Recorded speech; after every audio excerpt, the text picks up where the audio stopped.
zoll në Mitrovic të Veriut një AK-47 në atë jugut, pistolet me fishek në pej dhe një armë gjuetie në Prizren. Të gjitha këto pa leje, policia i konfiskoi vetëm brenda 24 orëve. Nga ajo çfarë dihet nga institucionet, vlerësohet se në të gjithë territorin ka rreth 250.000 armë pa leje. Sipas njohësit të çështjeve të sigurisë, Avni Islami, në posedimin dhe përdorimin e armëve ndikojnë faktorët socioekonomik, kësaj ai bën thirrje për konfiskimin e tyre.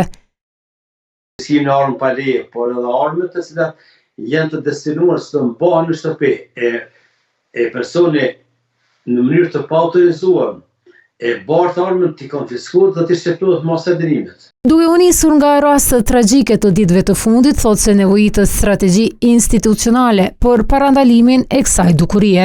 Kosovës i duhet një strategji nga ana e institucionit të Kosovës, sepse me mekanizma represive është e pamundur që të parandalohen ose të zvogëlohet minimalisht numri i vrasjeve në Kosovë.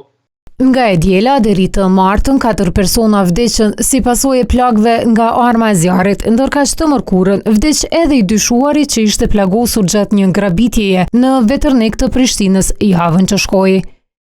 Veç gjatë vitit 2024, policia konfiskoi 1746 armë, ndërkaq një vit më herët numri ishte 1392 armë.